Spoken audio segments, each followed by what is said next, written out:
always you. It's always you. Sorry. Thank you for coming to hear Tom Crewe talk about his first novel, The New Life, which has had rather good reviews. So I'm telling you not to get used to it. I know from experience that it may be the first good review which completely misunderstands what you thought you were doing. And that's the rite of passage for a writer. When somebody praises you for something you not only did not mean to do, but specifically wanted not to do. Yes, yes. But I suggest that Tom might read a passage from his novel, which is very much concerned with the struggle for particular sorts of freedom for gay men, but also for women. We'll have to talk about the cabaret at some stage, about what people call themselves, inverts, or whatever what they call themselves.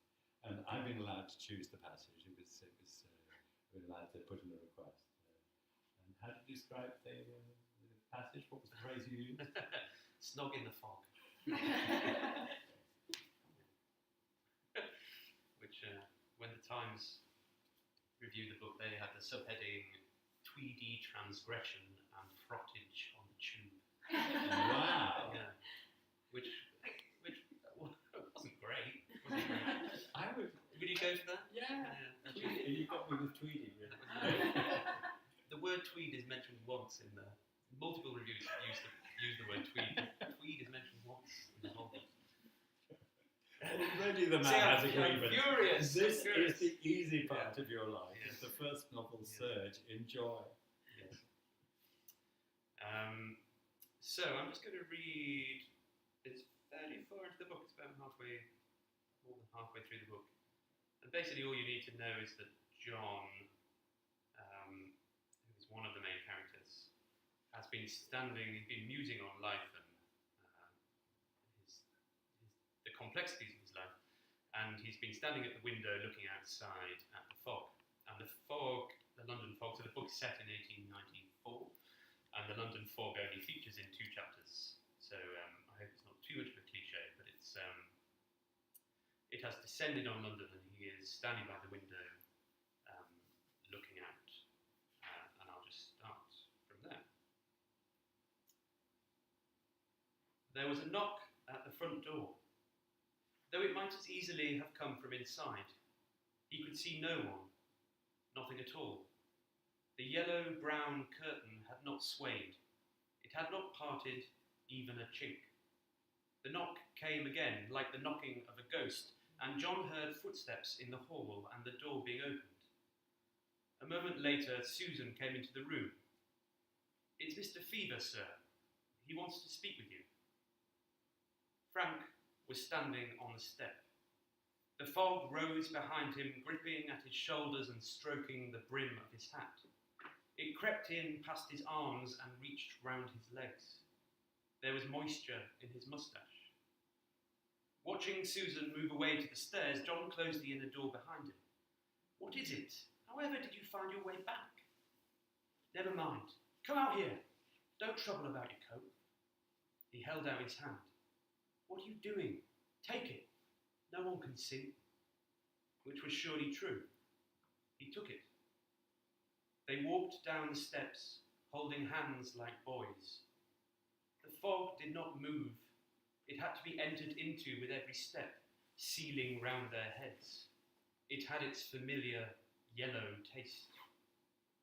They were at the gate, visible only as they reached it. "What is this, Frank?" "Shush." They passed through the gate and were on the street, still hand in hand. The fog encased them. John could see the stone underfoot and Frank, but no further. What must be the street lamp figured as a brighter, faintly glowing patch of yellow in an indeterminate space higher up. They listened. There was a distant fall of hooves, slow and muted as a funeral march. A pale, faraway shout. The sky lurked, massive and obscure. Their 2 heads looked at each other beneath. It was like a dance, John thought. You saw only the one face, all else blurred to insignificance. Frank put his hand up. the cold fingers on John's cheek. He kissed him very softly, dropping his lips onto John's, letting them hang tentatively first on the top and then on the bottom. John accepted it, remaining very still, stupidly afraid of attracting attention. The world gaped around them. At last, he began to kiss back. He put his arms around Frank's neck, his body loosening, drifting. Frank pressed, kissed. A deep, dark, drowning kiss. The world gaped. They came up in Gloucester Terrace, heads bobbing in the fog, the well-used pavement under their feet.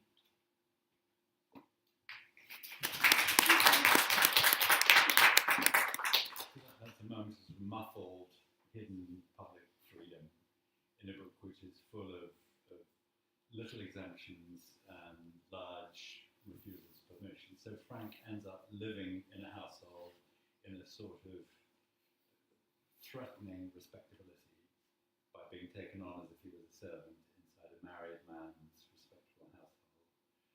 Hints of blackmail, great precarity, and this is one of the few moments when outside has some sort of safety to it, and furtiveness falls away. And it is a sort of high point of the relationship, but it also shows up an imbalance between the two men, because Frank is the one in this context who is brave. Yes, so John, we start the book with John, who is based on the historical figure John Addington Symonds.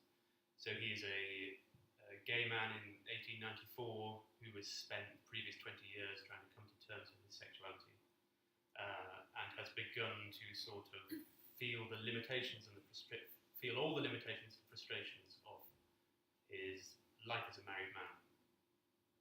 And he has begun to write about sort of gay homoerotic themes in a kind of tentative, coded way. And he's living, as he says, he's living more boldly. He's writing more boldly than he is living.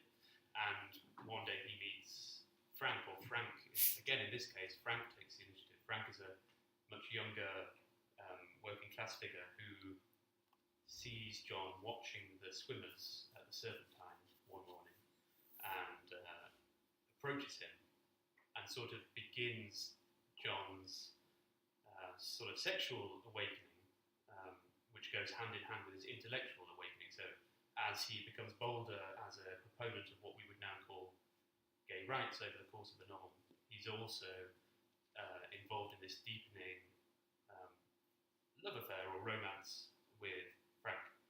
And that involves bringing Frank right into the heart of his home and his marriage in this sort of disguised way, disguised only to the outside world. His wife understands who Frank is and what they're doing together. Slowly, painfully. Slowly, well, yes. I mean, she knows right from the beginning that Frank is. She's known about John's sexuality for most of their marriage, but this is the most kind of brazen moment where he has tried to have the best of both worlds and tried to bring Frank in under the disguise of the marriage and under the disguise of respectability. And so, yes, the fog is obviously maybe too. I'm not going to criticise my own book. It's a symbolic. It's obviously a symbolic moment, and it was one that I knew I wanted to write before I wrote a word of the novel. I knew that this scene was going to happen because I'd come across an H.G. Wells quote, which might be in Love and Mr. Lewisham, I think, where he says you could get away with anything in a fog. You know, you could have a little squeeze of a hand. You could do you could have an intimacy in the fog that you couldn't in the daylight. And I thought, well, that was a wonderful way to kind of turn the inside out in Victorian Britain. The blackout in World War II had a similar effect, both for the straight and gay people. So it's just that sense of permission. But it is a symbol, but it's not a simple one. It's a very complex one to go on. And you've done academic work. You have a PhD in Victorian literature.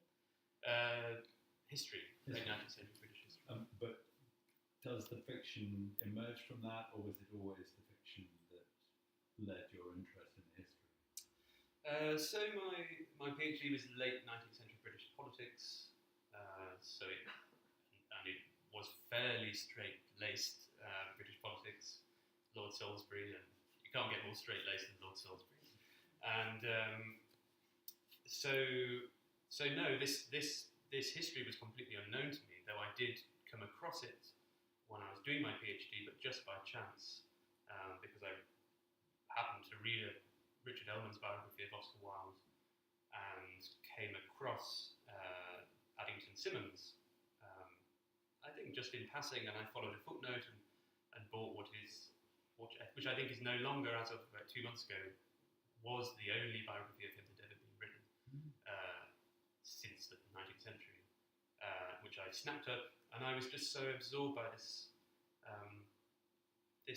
gay man in late 19th century Britain who wasn't Oscar Wilde, who was someone else, and who had an active gay life and a wife and other complications of that Wilde story, but unlike Wilde, had an incredibly articulate position about being a gay man living in 19th century Britain. And I think that's what grabbed me at first, was this voice, this 19th century voice, coming from a respectable figure who is well known as a writer, as an intellectual, very widely reviewed, who in private was voicing these very brave and intelligent thoughts about his condition and the condition of people like him, and really was a sort of proto-gay rights figure, proto-gay rights activist, in the sense that he was actually circulating these pamphlets and books that he wrote. They were privately published, but he was handing them out to people. Henry James read one of Symonds's gay rights books. So I was just very struck by this man and his voice and his situation, and immediately was interested in why he was so unfamiliar to me, who I thought knew quite a lot about this period, and then interested in the relationship of him to the Wilde story, not so much to Wilde, but to the Wilde story, because the Wilde story in a way explains why we don't think about John Addington Symonds. And when did Henry Ellis enter the picture? Was he always there as a counterweight? Because they are beautifully balanced in the book. There's no sense of you trying to say, oh, women's suffrage was also an issue. Clearly, the mismatched partnership between the two of them, which was to some extent disastrous, but it's exciting to read about. But was that always part of the plan?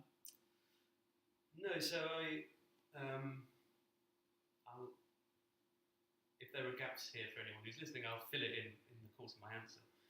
So I knew I'd always wanted to write a novel.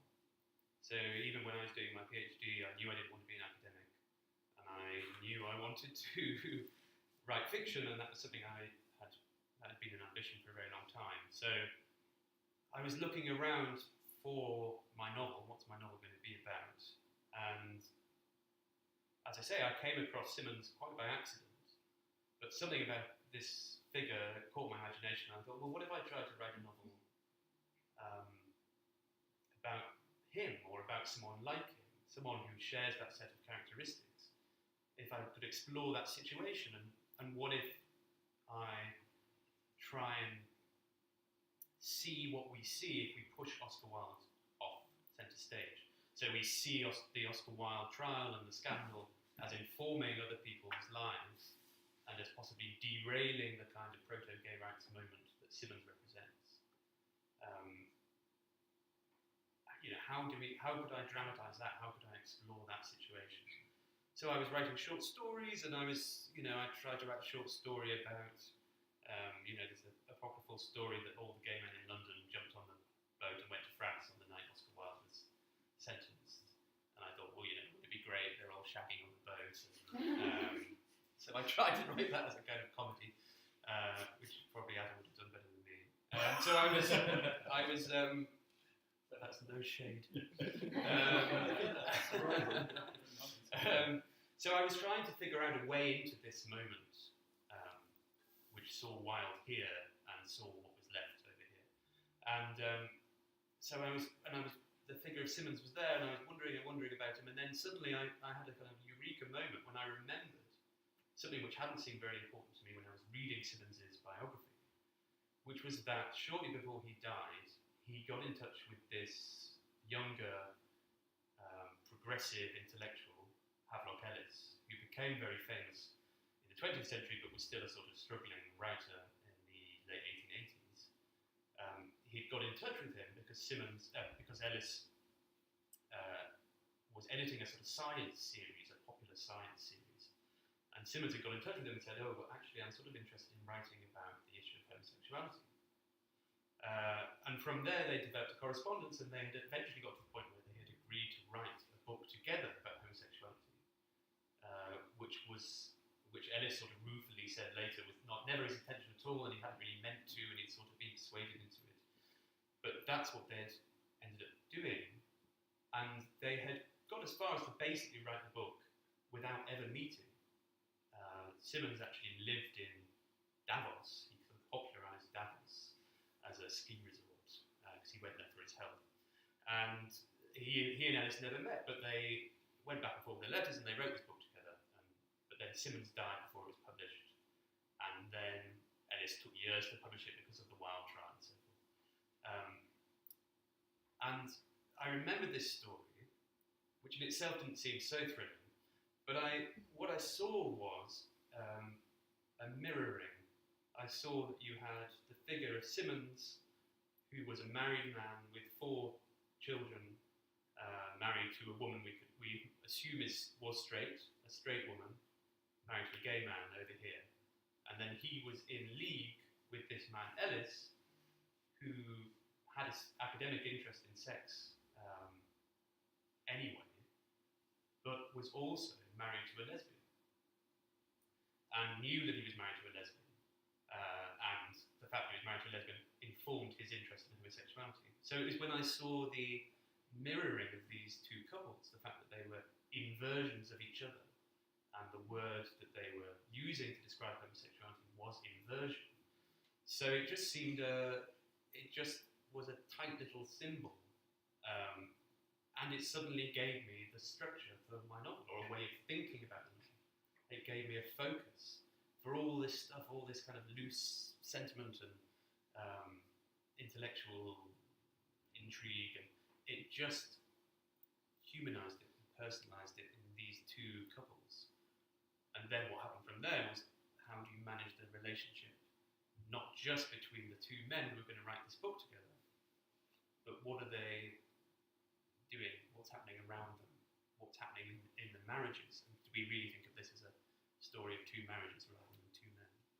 You say you don't want to be an academic, but you followed a footnote. You've admitted that it all started with a footnote. That isn't academia, I don't know what it is. My generation of gay liberation took it pretty much for granted that women's liberation was something we were piggybacking on, that was the major struggle, and that we were beneficiaries of some of the changes that it would bring about.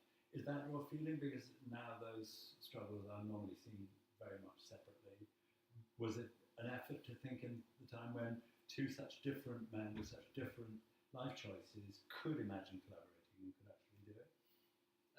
Yeah, I suppose. I mean, I remember my kind of intellectual moment at university, being about 18, and suddenly sitting in a room listening to a feminist speak, and suddenly seeing that patriarchy connected gay men and women, and suddenly that being a light bulb moment, which of course has always stayed with me. But I think it was there for the Victorians, and I think in a way I didn't go into the book thinking, I'm going to draw all these parallels between the fight for women's rights and the fight for gay rights, even though I had seen it in my own life.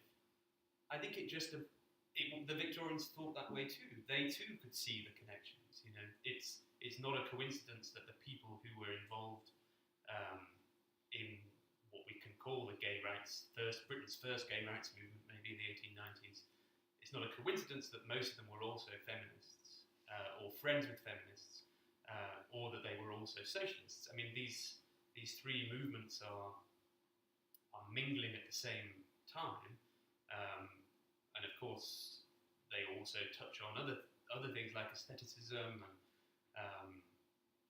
all these ways of people thinking about how best to live their lives. I mean, that's sort of what the novel is about. It's about a group of people at the turn of the 20th century trying to figure out how to live a good and happy life. So in one way, it was coming out of material. Though as I wrote, I could see the significance and the importance and the usefulness of seeing my women characters' experiences in parallel with the experiences of the men, and not just nicely drawing out the parallels and seeing the. I've been out of academia too long. I have forgotten the word for when areas of prejudice are connected. What's the very obvious word that everyone uses? Intersectionality. A prize for you, sir.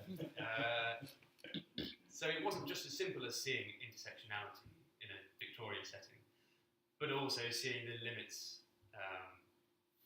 of those bonds of sympathy or commonality. So it becomes important actually that a woman character in the novel, John's wife, Catherine, is not actually that up for him being a gay man and living his best life. Or she sees very strongly that him living his best gay life involves humiliating her and humiliating her family and diminishing her sense of self.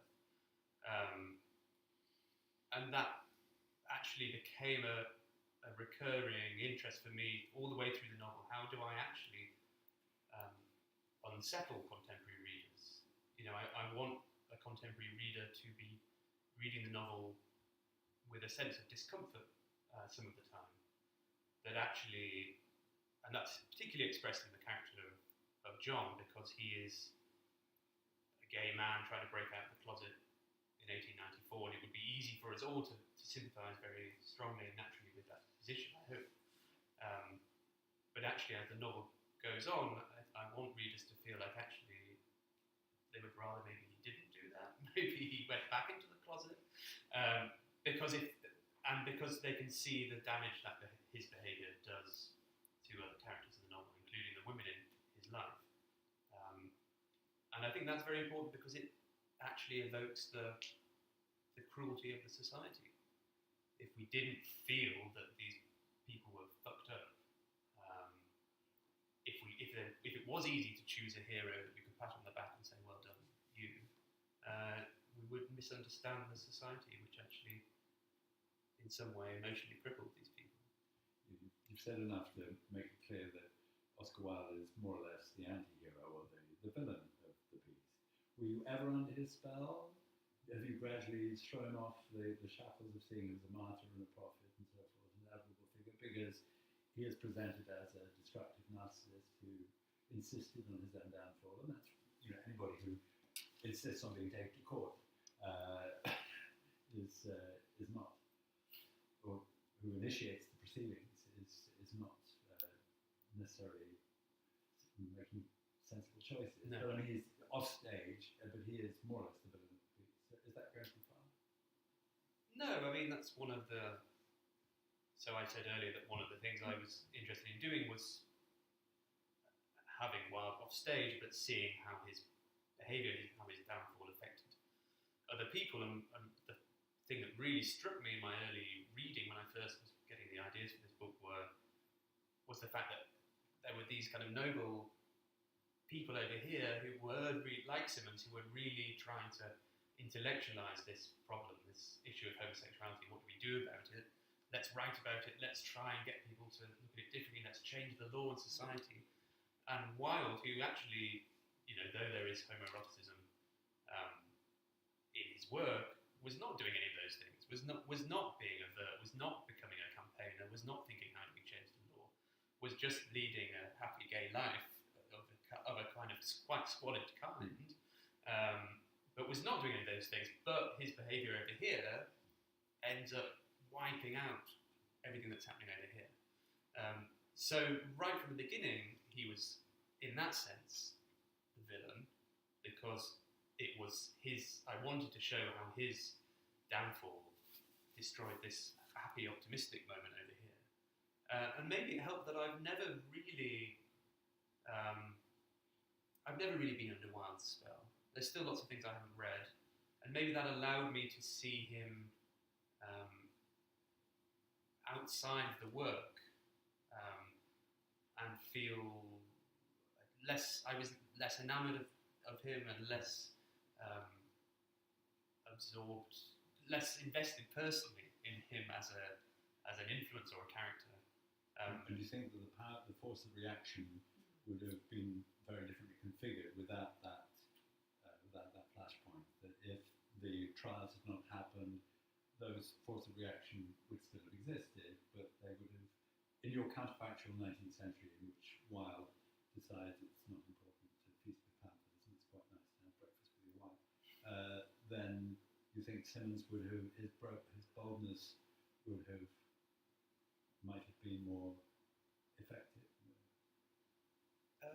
Yes, I think. Well, one of the things the novel shows, I hope, was what I wanted to do was for it not to be all doom and gloom. And of course, the dominance of the Wilde paradigm does kind of create it's getting so academic, a sort of master narrative of doom and gloom and martyrdom, which has sort of shaped all of our kind of sense of that period in that time, what it meant to be a gay man at the end of the 19th century. But of course, most people never got into trouble with the law. Most people were never arrested, they were never caught, they were never, most people lived, we assume, sort of cramped and limited lives in one sense. But they lived, they got on with things and they had relationships and they had friends who knew about them and so forth. And the book Sexual Inversion that Symonds and Ennis wrote together, which is fictionalised in my novel, is made up of case studies. It has over 30 gay men who tell the story of their lives, talk about relationships, sexual positions, what do they go for in a man, this sort of thing. Just very prosaic, wonderful detail. And none of them say they've ever had trouble with the law. In fact, a few of them like going to bed with policemen. None of them, and maybe one of them, says they wish they weren't homosexual. But all of the others make a point of saying, I'm happy being gay. I don't want to be different. I just wish I didn't have to marry a woman, or I wish I didn't have to do this. So it's very striking. It's 30 people, but it's a sample of 30 lives that were being lived at the end of the 19th century, 30 gay lives that would seem to be being led reasonably happily and with some degree of contentment. So I wanted to show that in my novel, that there are numerous gay lives, different kinds of gay lives being led. Even Edward Carpenter and George Merrill lived pretty openly. Yes. We talked about so they are included as characters and they're very welcome. My counterfactual 19th century would have, you're aware of Jeremy Bentham's writing style? Yes. He wrote a letter. He tried to he wanted to write a book. He did a lot of theorising about homosexuality, but thanks to Mr. Foucault, who has made him seem like somebody who was only interested in building prisons that he could spy on people from, the fact that some of his agenda was remarkably progressive, and arguably his influence on, for instance, the Napoleonic Code, because he addressed the Assembly in 1790 and was a huge name in French circles. The fact that the Napoleonic Code does not prohibit sexual activity in private may have a lot to do directly with him. But he wrote a great deal about even things that were part of the agenda of what we'd call classical gay liberation of the 70s. For instance, he saw there were portrayals of effeminates and dandies in Smollett and so on, and this was prejudicial. But his idea was to write a book called Not Paul But Jesus, which would distinguish the sexual teaching of Christ, which is minimal, from what Paul insisted on, and get it published with help of. He needed to find somebody who was very rich and very disgraced, and so had nothing to lose. And William Beckford was the perfect person to do it, who was extremely rich and had been disgraced by being found interfering with the page boy from the castle. So he was an unspeakable who never spoke about it. But if only Beckford had come through with the cash, or if only the book, that first book, which was supposed to be the canary in the coal mine to see if you could get away with talking about homosexuals at all, if it hadn't been so traduced in the press. Because Bentham's thought was extraordinarily interesting, including the matter of names. He decided that the abominable crime not to be named among Christians was perhaps not the best selling point. And one of his ideas was pleasures in the Dorian mode, I think was one of his choices. But then when Malthus was published, which is 1800, I think, the idea that wealth's resources are finite, he proposed that there should be a different typology of sexual activity whereby the lowest form of sexuality was the form that produced children and produced a further burden on the earth, and the highest grade should be that which could not produce children. So his word for the good stuff, i.e. what you now call gay desire, was the improlific appetite. So it's an incredible amount of material. There's about 500 pages worth, which is being, as far as I can tell, published piecemeal and more or less camouflaged by other bits of material because he wrote about so many things. But I can't have a feeling that his was a sort of right-wing agenda to do, it was not an obvious libertarian agenda, but as a jurist he was horrified by the idea that among the very many forms of capital crime, if you arson in Her Majesty's dockyards, well, carried a death sentence, but having sex with a sailor carried a death sentence that the king himself could not pardon. So it just seemed extraordinary to him that interfering with the chastity of a sailor was regarded as more serious than setting fire to His Majesty's dockyards. So I mean, there have been little pulses of thought, and I came across this in a book called Byron and Greek Love, which was put out in the 80s, where the author, the academic author, is struggling to find somebody who thought about these issues in the abstract. We don't have any evidence that Bentham was personally interested in the other sex, or in any sex at all. He seems to have been a philosophical hedonist who was no good at having fun, which is a terrible job description, whereas I think Samuel Beckett was a philosophical pessimist who was always up for a drink, which is much more attractive. So apparently, I think Bentham agreed to drink half a glass of Madeira a day in his 80s on doctor's orders. But if you touched him in his sleep, he would wake up screaming. He was not a sensual creature at all. But also an interesting forebear who only came into the record at all in the 1980s. Yes, I was going to say, so Symonds knew nothing of it because it was all hidden away in the archives. But I remembered what I was. No. The question that I failed to answer was what would have happened if Wilde had not got into trouble, and I was trying to say, of course, all these people were able to have gay lives of some kind, and indeed so was Wilde. And Wilde, had he not been such an idiot and got himself into court in the first place, it was pretty much all his own doing. It is possible that we could have seen this kind of activity, the Symonds style writing and thinking and propagandizing. It could have built and it could have continued its intersections with socialism and feminism. It did feed into the Labour Party slightly already through Carpenter, who was a very dominant figure in early Labour thought, and a gay man living with his boyfriend fairly openly outside of Sheffield. So there's certainly a narrative which says, without Wilde, without that huge public scandal which unleashed so much outrage and disgust,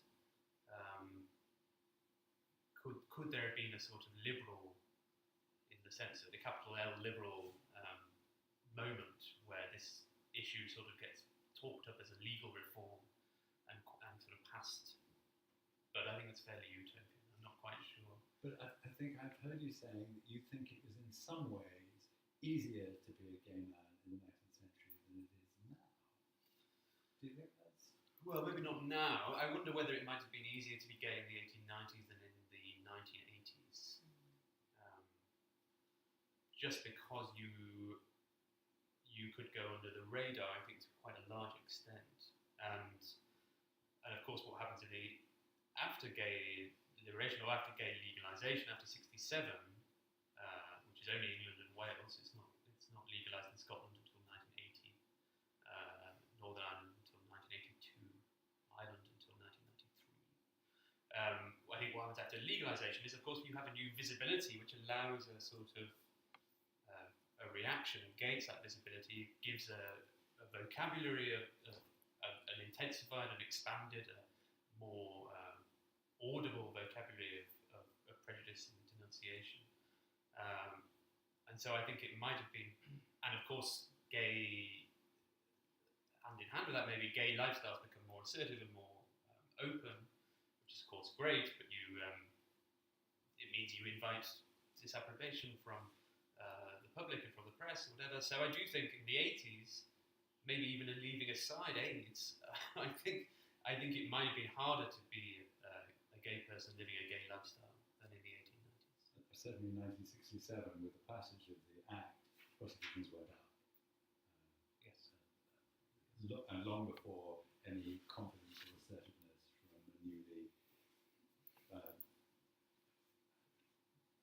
prohibited, given limited permission to practice on their desire. We've been talking quite a long time, and we've said gay maybe 200 times. We've not used the word queer. This makes us dinosaurs, does it not? Is it something you feel strongly about? I think we've mentioned the American edition of the book. They're anxious to have the word queer attached to it. Is that? Yes, I mean, it's quite interesting. Generally, the Americans, so the book was published pretty much simultaneously in America and here. And it's almost the reverse of what I would have thought. Maybe this was just me being dull, but I might have thought that the Americans would have played down the gay aspects and the British might have played it up. But in fact, the opposite happened. The Americans very strongly pushed the gay or queer side of the book very publicly, made it a part of the book's presentation and its whole orientation to the world, whereas the British publisher played it down and did what I thought was a sort of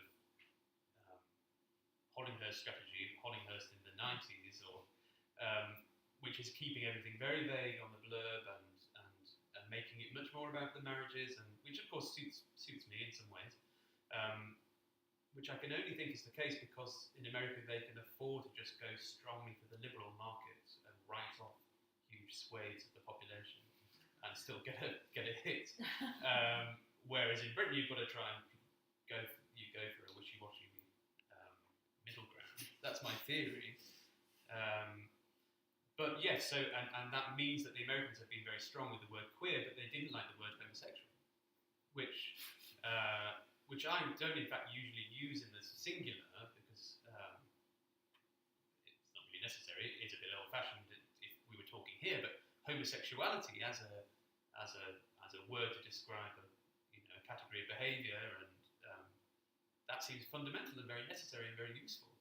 But the Americans wanted to take it out of all material to do with the book because they see the whole word as offensive in some way, and they say style guides don't allow it anymore. So it's very interesting because of course then you can end up with a thing publicity release full of stuff about queerness, and when really that's not what my men are talking about. It's not what the book's about. They are interested in homosexuality as a concept, as a difficulty, as an issue. So that was a very interesting discovery. But even the imposition or the assumption of the word queer as standard and inclusive feels different in Britain from what it does in America.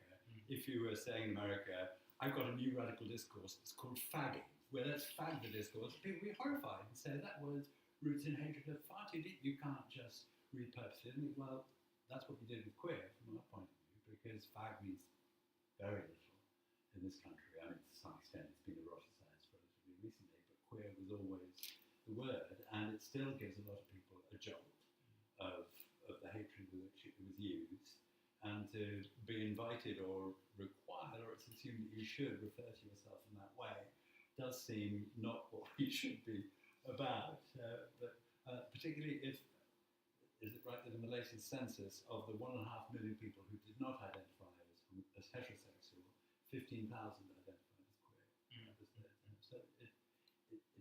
So and it's not a helpful term historically for what you're talking about, but that's it does also seem to, certainly historically, or in referring to my book, it doesn't, because queer has its broader destabilising meanings, which as I say, it's to go back to the homosexuality problem, it's actually different. It has a different, wider set of connotations about disrupting and disturbing gender and hierarchies of various kinds. But yes, I don't think of myself as a queer man, despite it's not a word that suits me, or because I think I've just come too late to it. It's not how I describe myself. But or maybe that it was the word of abuse used in childhood or in adolescence in a way that makes it too powerful just to be said, oh, it's inert. We've taken the poison from it. But it also, I think it makes me seem more. It would make me seem more interesting than I am. It would give me a countercultural charge, which I do not possess. It might be interesting in the American edition, because I had this experience with a novel of mine where, when it was published in America, in the cataloguing information for the Library of Congress, it analyses by subject matter. So it said gay men fiction, kidney diseases fiction. Oh right, so I needed to spend 60 pages, which is a third of a short novel, not mentioning my hero has kidney disease, because the whole point is that you see him as snobbish and dismissive of other people's sorrows and difficulties until you realise he's treating his own in exactly the same way. So the focus shifts. But if I was, for instance, a gay man with kidney disease, I would want to have access to that book, I suppose. So, genuinely, it may be that on the cataloguing data, your book, by mentioning gayness first, triggers a lot of orders in the States. So, because it is such a powerful, powerful readership. Yes, if you look at my book on American Amazon, it's sort of riding high in LGBTQ plus family life and similar categories. So, and I don't know how Amazon works, because equally in the UK I'm riding high in lesbian romance. So actually in both territories, I don't know whether it's.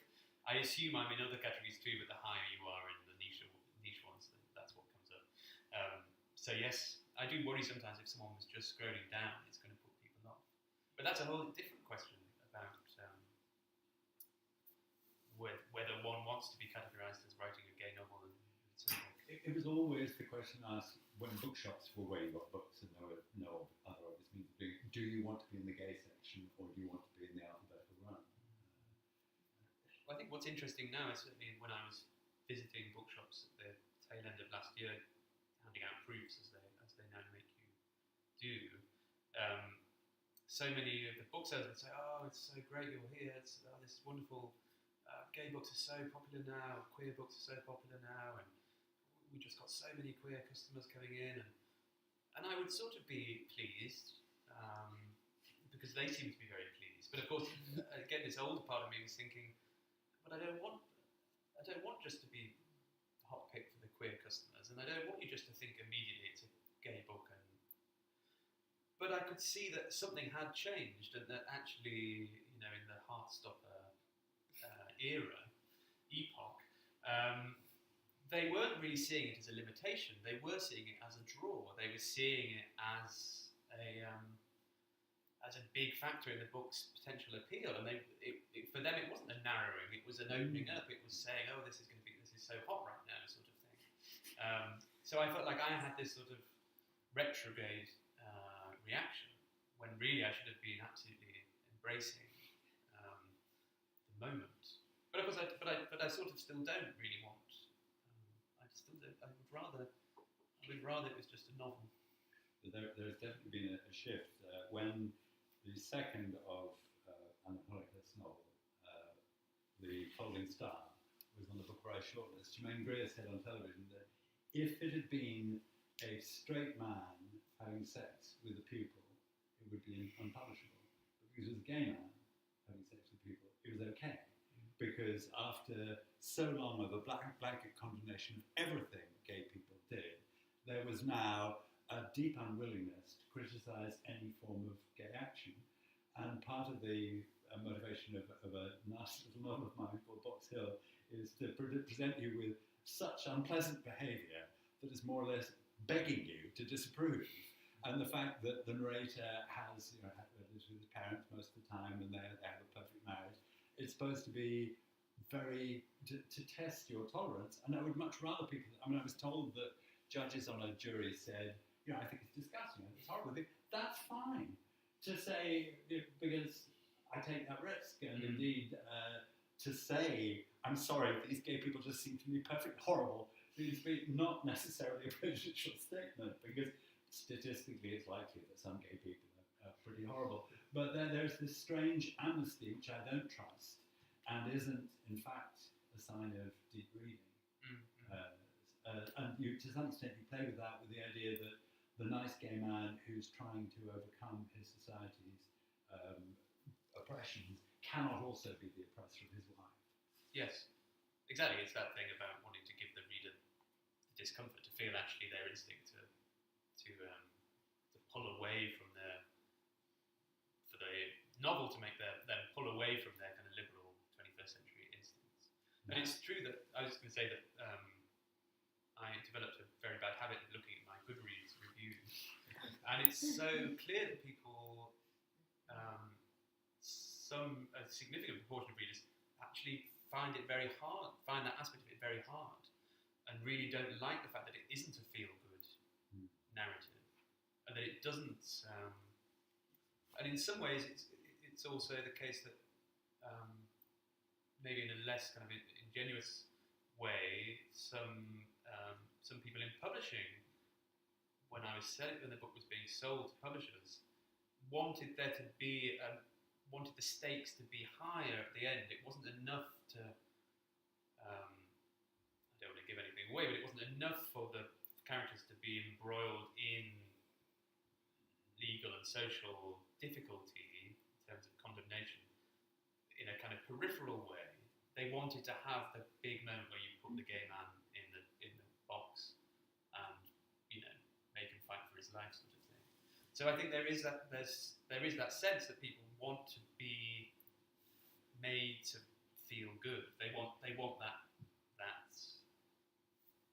Yes, it's that thing. They want the gay life to support and reinforce their political positions and their self-actualization, and they don't want to. It's so much a part of their position to think we're pro-gay rights that they don't want that narrative to be complicated. And if it is complicated in any way, it's an attack. It's an affront. It's dangerous. It's a step backwards. It's not giving people what they need. Have the reviews singled out this element particularly, or no? To me, it was absolutely a mark where the book gained a dimension. Absolutely. Yes. When the point of view of the wife comes not from nowhere, but becomes much more important and consequential, and she acts in the only ways that she can act, which are not positive, but you absolutely see what she's suffered and what she's been made to hold together without having approved of. I think actually it's I've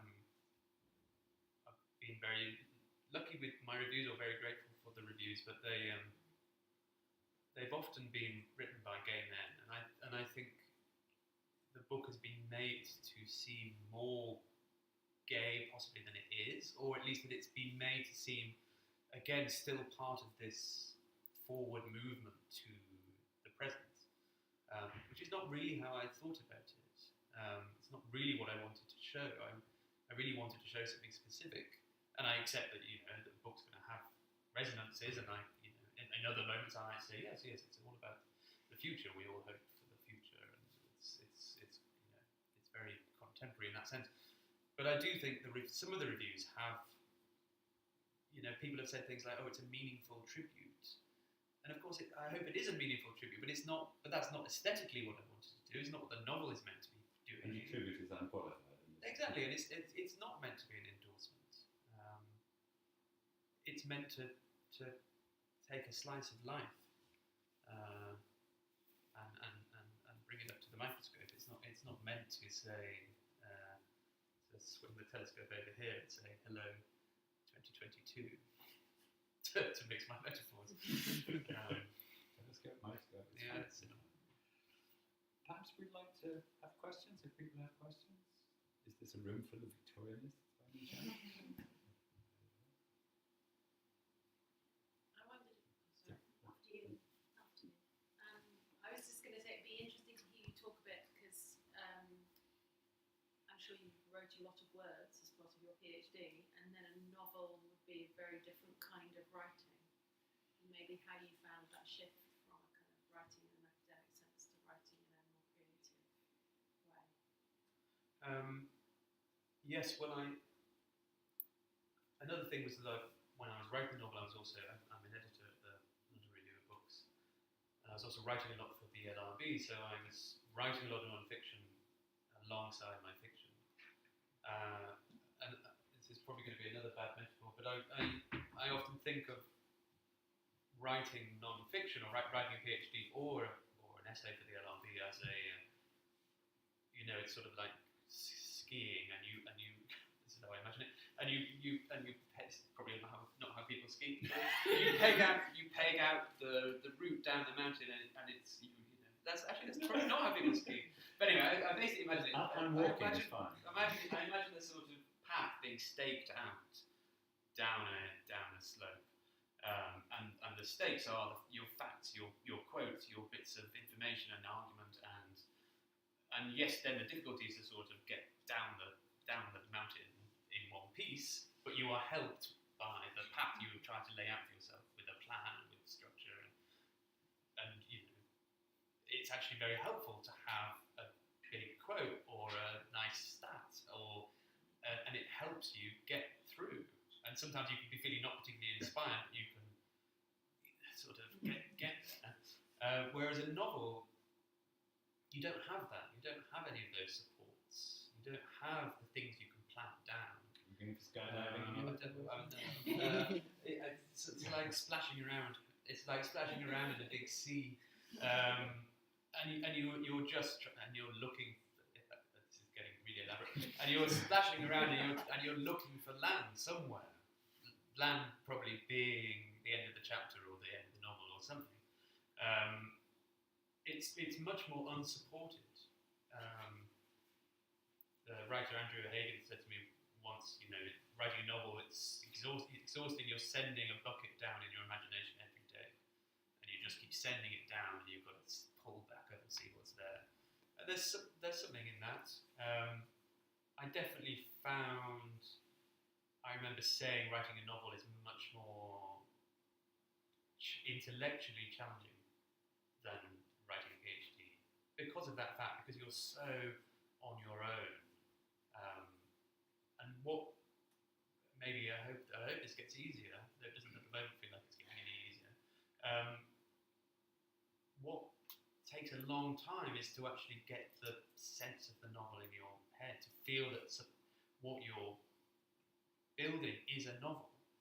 But the minute you feel like it is a novel, once you've got to a certain number of words or a certain number of chapters, and you can see that it's got some organic unity,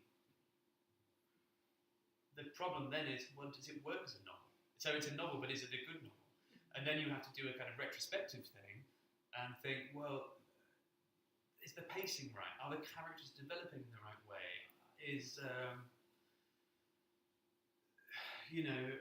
This book has alternating chapters. Each chapter is narrated by one of the main characters, and it alternates. And that became a big formal problem because the book is moving in a fairly even chronological pace forward. And actually, it's actually very hard to balance two kind of worlds and narratives against each other in terms of pacing and character development. If one of your characters is developing really well and going really well, and one of your narratives is going brilliantly, and one of them isn't, that can be really difficult. And I remember thinking at one point that one of the characters, his narrative just didn't seem to be doing as well as the other person's and needed some more work. And the way to solve this was to introduce more write him some more chapters. But because of the structure I developed, that meant I had to create another chapter on each side for the other characters. This is known as the butter and marmalade. Yes, and and that was very challenging. So this is a long answer to your question, but yes, once it becomes a novel, it presents a different set of problems, and the struggle of holding that whole thing in your head and trying to carry it over the line is very, very draining. Can be very draining. That's cheered you up. Yeah. Yes, are you doing a PhD or not? Or both?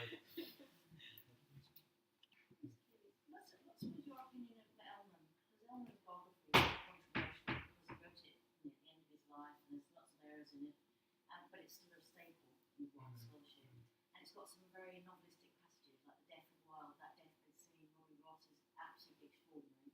It's tearjerker still. Yes. What's your view of that, and how catalytic was it in your own writing? I'm really curious about that. Oh, well, I'm worried I'm going to disappoint you with my answer Go on then. because I read it because I took so long to. I didn't take so long to write. The novel took about 4 years to write, but I had the idea 10 years ago, and I was spending a lot. It took a long time to build up to it, and I was thinking about it a lot. So I haven't read the biography for 10 years or so. I remember being very struck by it. I remember thinking it was a sort of a powerful example of a biography,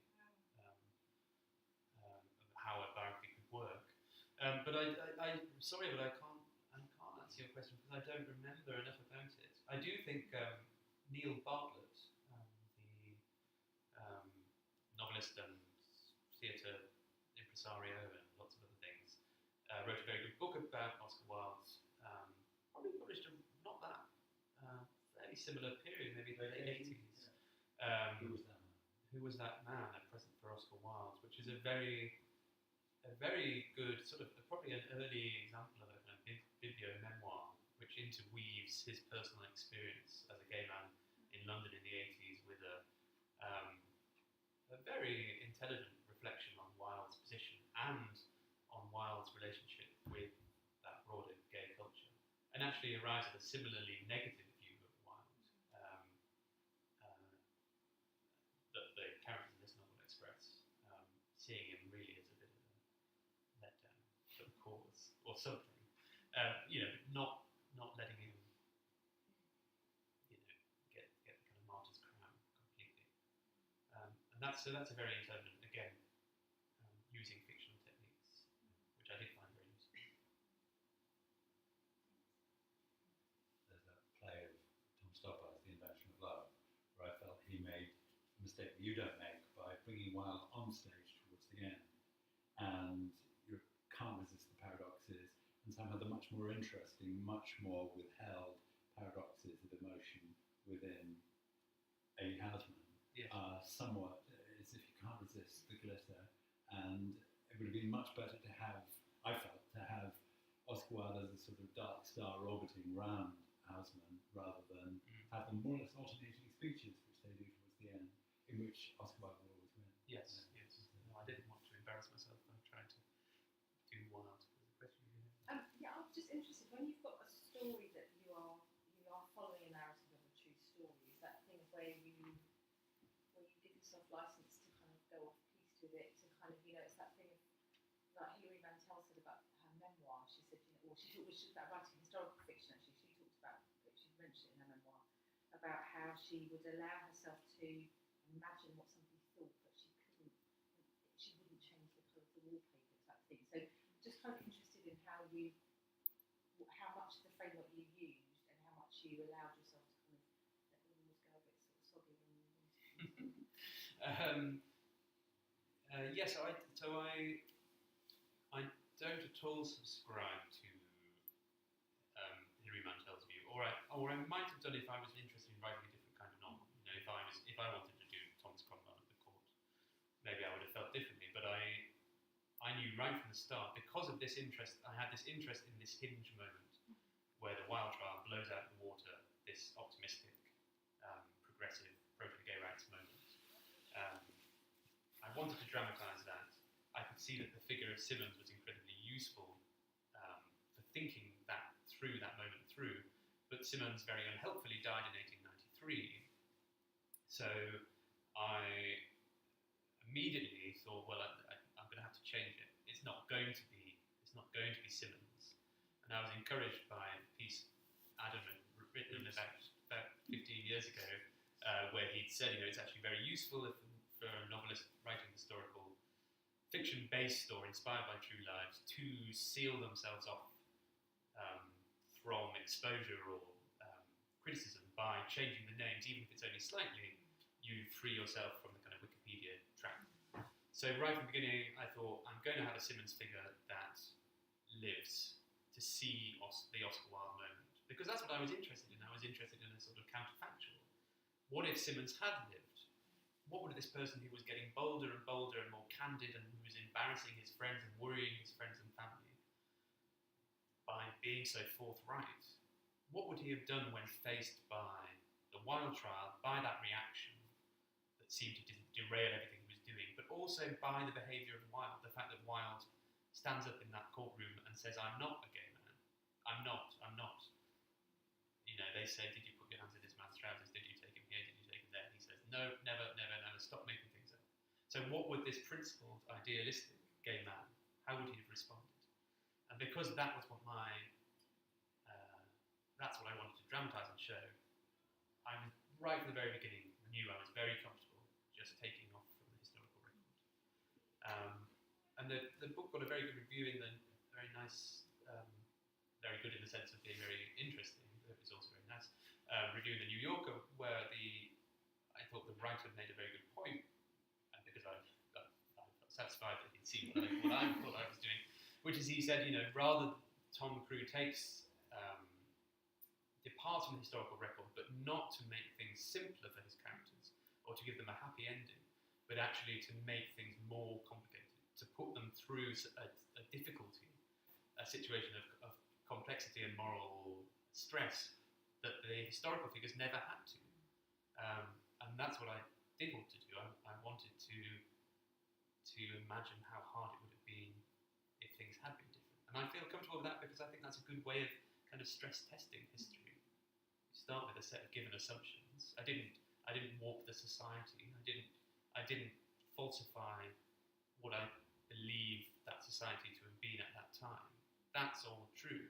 It's just that the people do things that are different. And in that way, I think it's a very useful way of thinking about history and thinking through our understanding of it. And also to free yourself to Yes, and of course. enter an impossible space. Of course. And therefore have no option but to write fiction. Yes. Just curious, you got a lot in the chat, but you didn't really talk about the prose. So how did you find the tone of the register? Because it's not pastiche, it's not like George Gissing or Meredith or whatever, but nor is it, the English of 2023. So how did you find the right tone? That's a very good question. I suppose I didn't think too much about it. So in some ways I wonder whether, and it's my first novel, so I wonder whether I don't know what my true prose style is, and I think probably there is no such thing unless you're Henry James. I think your style probably adapts itself, or should adapt itself, in fact, to each novel, to each situation, to each character, and whatever. And so that means that now it's very hard for me to say, was I writing truly as myself, or was I? I think it had a degree of formality, the prose, that it wouldn't have had if I was writing a story set now.